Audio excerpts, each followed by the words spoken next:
सवाल नंबर 3 दिया हुआ है 27/64 का घनमूल है। तो इसमें विकल्प दिए गए हैं। एक पहला विकल्प है 2/3, दूसरा विकल्प है 3/4, तीसरा विकल्प है 3/8 और चौथा विकल्प है 9/16। अब इसमें बच्चों देखेंगे, इसको हल करेंगे सवाल को, और इस 4 विकल्प जो दिए गए हैं इसमें कौन सा विकल्प सही आता है वही हमारा आंसर होगा। तो सबसे पहले हम 27 के अभाज्य गुणनखंड निकालेंगे। तो इस तरीके से, तो ये 3 से डिवाइड हो जाएगा, तो यहाँ हो जाएगा 3 नेम 27, फिर 3 से डिवाइड करेंगे, 3 तरफ के 9 और 3 एकम 3। इस तरीके से ये हमारा डिवाइड हो गया, इसके अभाज्य गुणनखंड निकाला है। अब निकालेंगे 64 का। तो इस तरीके से इसे 2 से भाग दिया जाएगा, तो 2 3 6, 2 दूनी 4, फिर 2 से भाग देंगे, तो यहाँ हो जाएगा आपका 2 एकम 2, एक बचा 12 हो गए, 2 छंग 12 है। अब यहाँ 2 से फिर भाग देंगे, 2 अट्ठे 16 है, फिर 2 से भाग देंगे, 2 चौके 8 और 2 दूनी 4, और यहाँ पे आ जाएगा आपका 2 एकम 2। तो इस तरीके से 64 के भी अभाज्य गुणनखंड प्राप्त हो गए। अब लिखेंगे यहाँ पे घन मूल, इसके बाद में 27/64। अब इनके जो अभाज्य गुणनखंड निकल के आए हैं उनको यहाँ पे लिखेंगे, तो ये हो जाएंगे 3 गुणे 3 गुणे 3, अपान में हो जाएगा 2 गुणे 2 गुणे 2 गुणे 2 गुणे 2 गुणे 2। इस तरीके से ये 64 के अभाज्य गुणनखंड लिख लिए।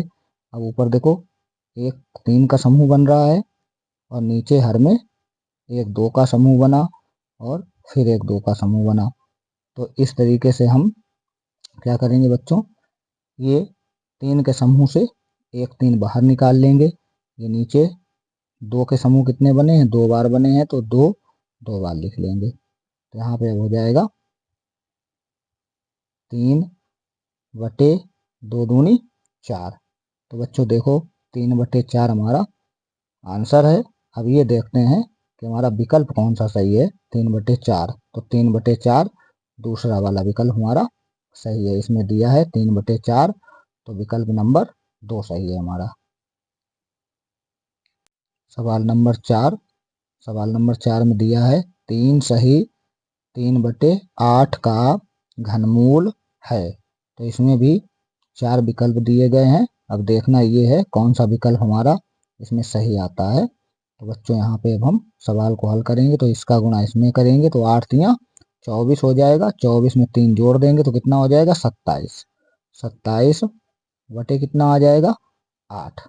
तो इस तरीके से ये हमारा प्राप्त हुआ। अब हम क्या करते हैं, यहाँ पे 27 के अभाज्य गुणनखंड काटेंगे। तो इसे 3 से भाग दिया जाएगा, तो 3 ने 27 और 3 तरफ के 9 और 3 एकम 3। इसी तरीके से अब यहाँ पे 8 के अभाज्य गुणनखंड निकालेंगे, तो 2 सही से डिवाइड करेंगे, 2 से काटेंगे, तो 2 चौके 8 और फिर से 2 से फिर भाग दिया जाएगा, 2 दूनी 4 और 2 एकम 2। तो इस तरीके से हमारे 8 के ये अभाज्य गुणनखंड प्राप्त हुए। अब क्या करते हैं, यहाँ पे हम इसका घनमूल निकालेंगे। तो इस तरीके से लिखेंगे, तो 27/8 बराबर, यहाँ पे घनमूल बनाएंगे और फिर इसमें घनमूल के संख्याएं लिखेंगे, तो कितनी हो जाएंगी, तो 3 गुणे 3 गुणे 3। तो ये अभाज्य गुणनखंड हमने यहाँ पे लिख लिया है। अपान इसके बाद में ये हम 2 गुणे 2 गुणे 2 लिख लेंगे हर में। अब देखो 3 का एक समूह बना और हर में 2 का एक समूह बना। तो इस तरीके से बच्चों हमारा एक 3 बाहर आ जाएगा और एक 2 बाहर आ जाएगा। तो 3/2 हमारा आंसर आया, लेकिन 3/2 हमारा कहीं भी आंसर नहीं है विकल्प में। तो इसलिए हम क्या करेंगे, इसके सही बटे में लिखेंगे, क्योंकि हमारा मिश्र रूप में हमारा सवाल दिया है, इसलिए इसे भी हम मिश्र रूप में ही लिख लेंगे। तो 2 एकम 2, तो एक सही एक हमारा शेष बचा वो ऊपर लिख देंगे और हर में वही रहेगा जितना हर होता है आपका। इस तरीके 1 सही 1/2 हमारा आंसर आया। तो विकल्प नंबर कौन सा सही है? तीसरा वाला विकल्प सही है बच्चों, यही हमारा आंसर है। सवाल नंबर 5 दिया हुआ है 0.000008। तो इसे हम यहाँ पे बच्चों हल करेंगे और इसमें जो विकल्प दिए गए हैं देखते हैं 4 विकल्प में कौन सा विकल्प सही होता है। तो इसे नीचे उतारेंगे 0.000000 और 8। अब संख्याएं गिनेंगे, कितनी संख्याएं हैं उतने अंक बाद नीचे दशमलव लगा हुआ है तो नीचे 0 बढ़ाएंगे। तो 1 2 3 4 5 6, तो 6 अंक बाद दशमलव है इसलिए एक अंक बना के 6 0 बढ़ा लेंगे इस तरीके से। तो ये हमने 0 नीचे बढ़ा दिए। अब इसको लिख सकते हैं 8 बटे और कितने 0, 6 0, 1 2 3 4 5 और 6 0। इस तरीके से 8 के खंड काटेंगे, तो 8 के खंड अभी पीछे सवाल हम काट चुके हैं, तो ऐसे लिख दें। तो यहाँ पे आपका घन बना लेंगे, तो इस तरीके से यहाँ पे घन बनाएंगे। तो 2 दूनी 4, 4 दूनी 8, इस तरीके से इनके अभाज्य गुणनखंड प्राप्त हुए। यहाँ पे कितने 0 हैं? 6 0 हैं, तो 10 कितने बार आ जाएंगे? 6 बार आ जाएंगे बच्चों। तो इस तरीके से यहाँ पे 6 बार हम 10 लिख लेंगे, तो एक बार और लिखा जाएगा।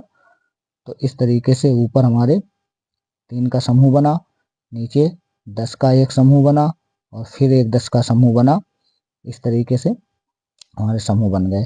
तो 2 बाहर निकाल लिए जाएंगे और इसके बाद में हर में एक 10 बाहर निकाला जाएगा, फिर एक 10 बाहर निकाला जाएगा।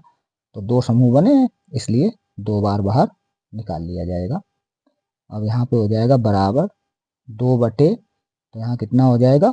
10 दाहीं 100 हो जाएगा। जब नीचे 100 होते हैं तो कितने 2 अंक बाद दशमलव लगता है, क्योंकि 2 0 है नीचे, तो 2 अंक बाद दशमलव भी लग जाएगा ऊपर। तो बराबर यहाँ पे लिखेंगे 0.02। तो इस तरीके से हमारा आंसर ये वाला आ गया है 0.02। अब ऊपर देखते हैं विकल्प में कौन सा विकल्प हमारा सही है। तो यहाँ 0.2 है, यहाँ पे दिया है 0.02, तो यही दूसरा वाला विकल्प हमारा बच्चों सही है।